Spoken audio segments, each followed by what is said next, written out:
Morning with Megan McBride. She is the brand champion and the director of marketing and communications for the Better Business Bureau of Central New England, and we welcome her onto the program now. Good morning, Noah. Thanks again for having me. Good morning. Thanks for coming.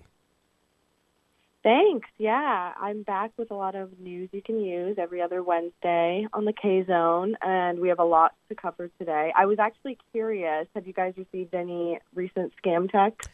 I have not. You know what I was going to say? I usually have something for you, Megan. I haven't really gotten anything in the last month, at least not that I can remember. Well, they're on vacation. That's right. They take their vacations late. End of summer vacation. That's yeah. right. They try all summer to scam. They need some time off. Hey, they have workers' rights too. All right? Yeah, no, and I also haven't received anything lately, so that's a good sign. Yeah. I know the last one that I received had to do with my car registration, which I still haven't been arrested, so I assume that must mean it's a scam. That is good news. Before we get too far off topic, I remember hearing something about there was areas of, like, over in Asia, like maybe India, that were off the internet for about a day or so. I wonder if that decreased scam traffic at all. Just a thought that popped in my head. I mean, that is a good point because, yes, a lot of the scammers are overseas. They're not even in our country. But that could, I wonder if somebody's doing some type of study on that. Maybe that'll be something the BBB does, gets down to the nitty-gritty of where these scammers are coming from. But unfortunately, they come all over. I have a list. I'll add that to Can Monkeys Using Typewriters Get a 2.2, and I'll go and see where these scams are coming from. I'll get back to you on that. Right. Yeah. Little inside joke, Megan. You had to be there. All right, we're on BBB News that you can use on the K-Zone here this morning. Let's talk a little bit about some things that we want to cover this morning. Let's go over upcoming Better Business Bureau events first. Let's go over that first. Yeah, Noah. Well, first of all, you guys are totally invited to come celebrate with us on Thursday, September 25th. The Better Business Bureau will be hosting the 2025 Western Massachusetts Awards for Marketplace Excellence at the beautiful accredited business, which is the Boylston Rooms in East Hampton. They've been accredited with us for 7 years, so we're actually really thrilled to be working with an accredited business. So that's something going forward, especially as we're launching our Better Together territory tour. We'd love to continue to work with different accredited businesses. So it'll be a really good night. This particular event, for those who don't know about it, we host 2 a year. We have one in Central Mass. That'll be in November 13th, 2025. And then we have Western Mass, which is going to be this September 25th. So we are inviting all of our Western Massachusetts accredited businesses to come out and celebrate the fact that they've been accredited businesses. We're going to celebrate milestones, people who've been accredited for 5, 10, 15, 20, 25, and then once you hit 30 years, you enter into the President's Club, and you're going to get more opportunities for being a President's Club member with the BBB. There's going to be a lot more advertising opportunities that I'm putting together. There's a lot going on, so obviously, I'm trying to get through all of it. Obviously, we want to give a special shout-out to Business West and Jace Meagle Roofing and Gutters for being an amazing sponsor for this awesome event. Tickets are on sale now for $25 on the website, so bbb.org if anyone is interested in attending. And that is just one of the many events we're having. Directly after that, we're doing the benefits for Latino business owners. We are trying to tap into all the markets. I did hear a commercial, Noah, right before coming on here. Somebody had a lunchbox. I forget who it was, but Georgie? It just got me thinking. I was like, oh, he could be perfect for our Latino business owner event. So he would. The first one will be on Wednesday, October 1st from 6 to 8 p.m. at Labo. It'll be a free bilingual session with tools and partner resources for potential accredited businesses. You can learn about accreditation. And then we're doing the same thing on Thursday, October 2nd at Centro, also a free bilingual event. So it should be really good, and we're looking forward to seeing a lot of bilingual attendees there. Well, we should get you in touch with Georgie. For Yeah, sure. That would be a maybe good he idea. could be the MC of Yeah, the I know event. he's Yeah. emceeing a few other things, so I'm sure he'd be happy to. Yeah, absolutely. Yeah. Yeah, we're here with Megan We are McBride always open. from the from the Better Business Bureau. Those are the events that are going to be coming up. You can go to bbb.com to find out more. Let's talk about some scam alerts that we should be watching. Student employment scams. Big target right now.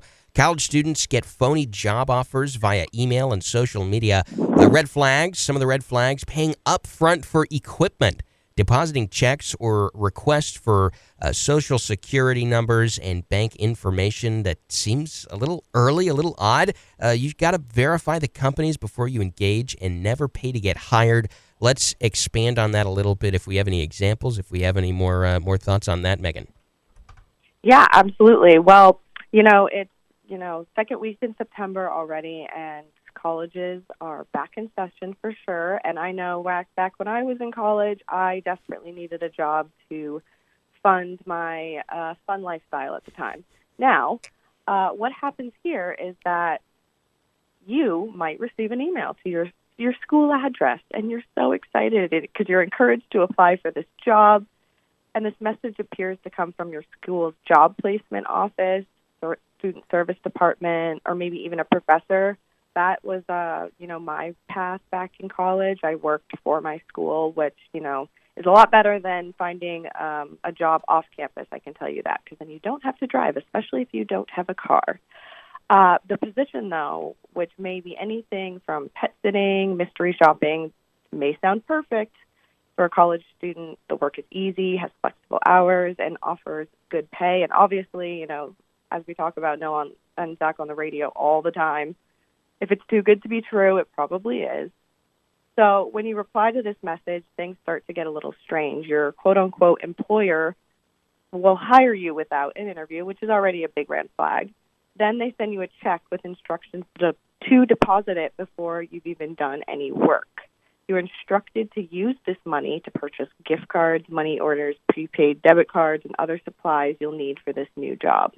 Now, if you're asked to do pet sitting, you might question why you're suddenly buying gift cards when you're just going to be watching a pet. But unfortunately, in this case, the check that you're trying to cash various items is fake, and it can take weeks for your bank to actually discover the fraud. And by then, any money you send to your quote-unquote employer is gone for good, and you're stuck paying back the bank. In addition, these scammers now have your personal information. So an example in a recent study where, or not a study, I should say, a recent BBB scam tracker report, a student received an email offering a remote job opportunity. The student filled out the Google form with their confidential information, including photocopies of their Social Security card, driver's license, bank info, and the scammer sent a fake check and instructed the student to Zelle a portion to another person. The student reports, "I realized today that I was a victim of a scam because I saw on my bank account that the deposited amount remaining, an extra $500 from my money returned, was the scammer. I am really anxious, scared, not just for my money, but most importantly, my Social Security.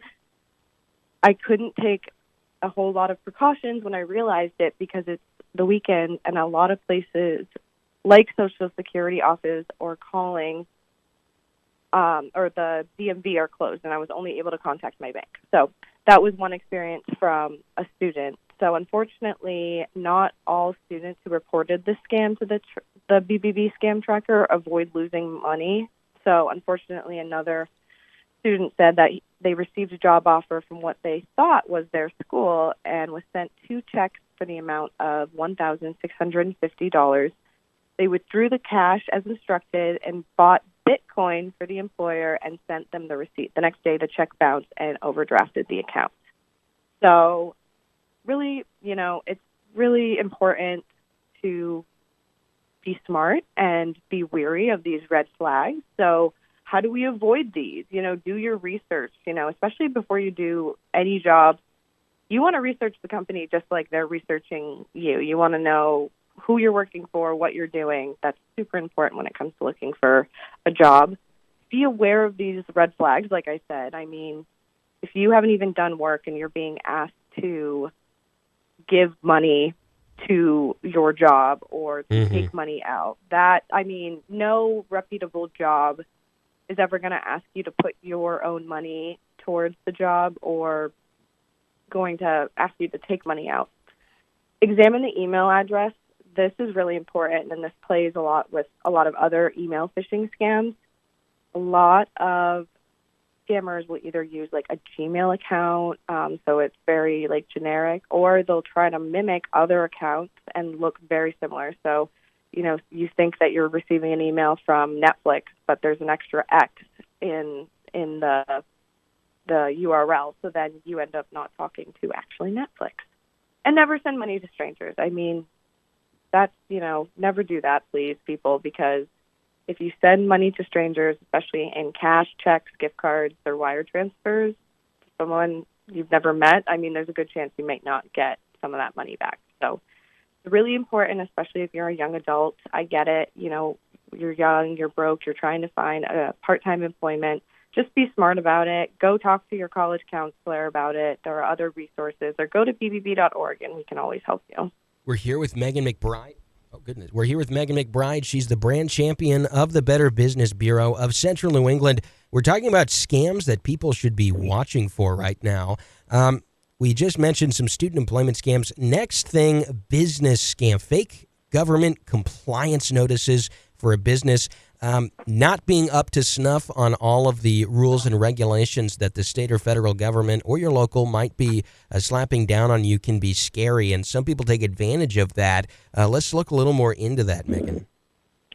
Yeah, so this article actually was just recently updated on September 9th, 2025 with a new scam tracker report. So I thought it'd be really important, especially for a lot of people who are listening to the radio. You own a business or you work for a business and you want to watch out for those fake government compliances targeting businesses. So as we already know, scammers have already long impersonated government officials and agencies to trick victims into giving up money or personal information. And they now target business owners and confusing them by confusing the business owner to give up their information. So, how does this scam work, you may ask? You receive a letter in the mail that looks very official, and it claims to come from a government agency or a department like the United States Business Regulations Department or the Department of Records Management. It's addressed to the business and has a notice ID number. Scammers combine personal information collected from data breaches with official-looking seals and watermarks to make the correspondence look very legitimate. The letter may inform you of various things such as reporting obligations under the Corporate Transparency Act or a federal filing requirement in accordance with recent legislation enacted to combat financial crimes. There's a lot of different things they use to kind of get you to really read it and think that it's real. And basically, they also threaten you to say that you will be charged with large fines or consequences if you don't comply with these actions. In a scam tracker report recently, a consumer shared they received an official-looking letter that is from the United States Business Regulations Department stating that you need to comply with a federal filing requirement. They tell you to go to an unsecured website or follow a QR code that takes you to the same unsecured website. They mention fines for noncompliance. And in another recent report, somebody said that they received a letter requesting mandatory filing of their business with the Department of Records Management Business Filing Division. Upon searching the website to file, they stumbled upon a BBB report from another business owner, and the letter received had the same exact contact phone number and email address as well as the QR code. So they were able to kind of see that, all right, this might not be real. So definitely check out those BBB scam tracker reports. They can be very helpful. While several people have shared receiving notices in the mail, scammers are also targeting business owners via email, so that phishing scams that I talk about. One consumer shared that in this email, particularly, that they received an email to their business, and this was a reminder about a new federal filing requirement under the Corporate Transparency Act enforced by the U.S. Department of Treasury's Financial Crimes Enforcement Network. As of January 1st, 2024, most registered U.S. businesses, including LLCs, corporations, and similar entities, are required to submit a beneficial ownership information report. This is a one-time federal filing that is intended to increase corporate transparency and prevent illicit financial activity. If your company has not yet submitted its report, it may be considered out of compliance with federal regulations, and you can get up to a $10,000 fine and criminal charges. So if you receive a letter like this, please disregard it, report it to the BBB scam tracker, because that is absolutely a scam as of now. So how can we go about avoiding these imposter scams? So you can always verify the correspondence with government agencies. If you receive that piece of mail or a call that seems suspicious, take a step back and ensure it's legitimate before taking action, like that other business owner that looked it up before pursuing it and was able to see a BBB report. They were able to see that it was not real. Look for those grammar, spelling, formatting errors in emails and mailings, especially how we talked about, Zach, with some of these people that are out of the country. They may not have the best English, so it's still important to always check those grammatical mistakes. And look for those secure websites even when scanning a QR code. So, I mentioned it above that scammers will send you to an unsecure website. So it's really important to, when you're looking at the URL, whether it be on your phone or in your browser, that you see that lock, so that way you know that it's a secure website and you're not going somewhere fake. As soon as you know it's a scam, don't engage with the scammer. Stop answering calls, letters, emails, block the numbers, because it is a scam, and report this stuff to the FBI and the government. So help the Federal Bureau of Investigation catch these scammers. They do have a website, so it is on the BBB.org article. So if you feel like you have been scammed or targeted through these fake government compliance notices, you can please report it to BBB.org and the FBI website. Megan McBride of the Better Business Bureau of Central New England. She is the brand champion. She's the Director of Marketing and Communications at the Better Business Bureau of Central New England. Thank you so much for joining us this morning. Before we go, is there anything else you wanted to put out there? Yeah, well, just stay vigilant as always, and please keep an eye out for these upcoming events. We'd love to see everyone at September 25th, and if not there, back in Central Mass on November 13th, and really just keep an eye out in our service area. We go all the way out to the Berkshires, and we are going to be traveling all over our territory putting on events, and it'll be great. So, all right, Megan McBride, thanks a bunch. We'll catch you later. Thank you. All right, that was Megan McBride from the Better Business Bureau of Central New England on the radio. We're going to take a break here. We'll go to news. Sports with Tom.